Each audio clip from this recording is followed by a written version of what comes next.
आखिरकार ईरान ने अमेरिका को झुका ही दिया। राष्ट्रपति डोनाल्ड ट्रंप सीज फायर के लिए राजी हो गए और डेडलाइन खत्म होने के 1.5 घंटा पहले ट्रंप ने सीज फायर का ऐलान कर दिया।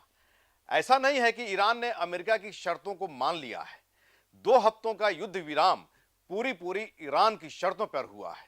ईरान ने अमेरिका को 10 शर्तों का चार्टर भेजा है, जिसमें स्पष्ट तौर पे कहा गया है कि हम 2 हफ्तों के लिए स्ट्रेट ऑफ हॉर्मुज खोल देंगे, मगर पूरी कंट्रोल ईरान का होगा। आगे बताते हैं कि ईरान ने क्या क्या अपनी शर्तें रखी है। नमस्कार, आदाब, सत श्री अकाल। मैं हूं मनोज नारायण सिंह और आप देख रहे हैं मंथन टुडे।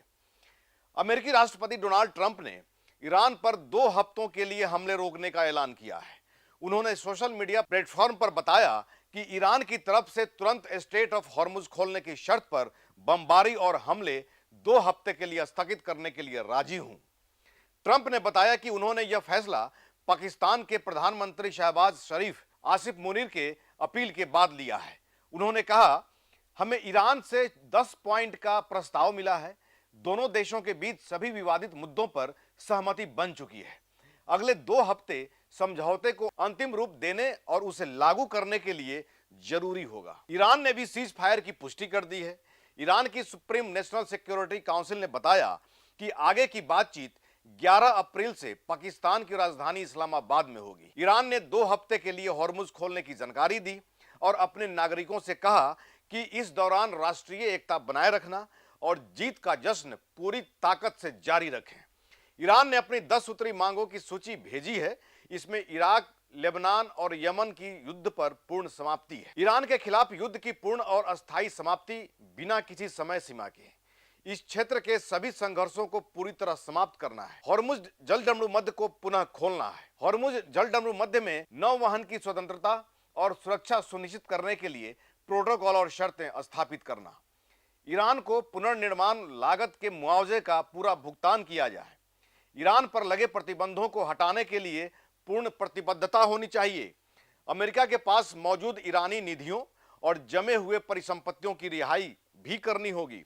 ईरान परमाणु हथियार हासिल करने की कोशिश न करने के लिए पूरी तरह प्रतिबद्ध है। इन सभी शर्तों की स्वीकृति मिलते ही सभी मोर्चों पर तत्काल युद्ध विराम लागू हो जाएगा। इससे पहले शहबाज शरीफ ने एक्स पर बताया कि उन्होंने ट्रंप से ईरान को दी गई डेडलाइन 2 हफ्ते बढ़ाने की अपील की है। शरीफ ने दावा किया कि पाकिस्तान ने ईरान से भी 2 हफ्तों के लिए हॉर्मुज खोलने की अपील की है, ताकि इसे सद्भावना के संकेत के रूप में देखा जा सके। ट्रंप ने ईरान के विदेश मंत्री अब्बास अरागची का बयान अपने सोशल मीडिया प्लेटफॉर्म पर शेयर किया है। इस बयान में 2 हफ्ते के सीज फायर समझौते और हॉर्मुज को खोलने की पुष्टि भी की गई है। अरागची ने अपने बयान में पाकिस्तान और उसके नेतृत्व का आभार जताते हुए कहा कि उन्होंने क्षेत्र में युद्ध समाप्त करने के लिए महत्वपूर्ण भूमिका निभाई है। उन्होंने कहा कि अगर ईरान पर हमले बंद होते हैं तो उसकी सशस्त्र सेनाएं भी अपनी रक्षात्मक कार्रवाई रोक देगी। ऐसा ही खबर देखने के लिए देखते रहिए मंथन टुडे। हमारे चैनल को लाइक करिए, सब्सक्राइब करिए और अधिक से अधिक लोगों तक शेयर करिए। बहुत बहुत शुक्रिया।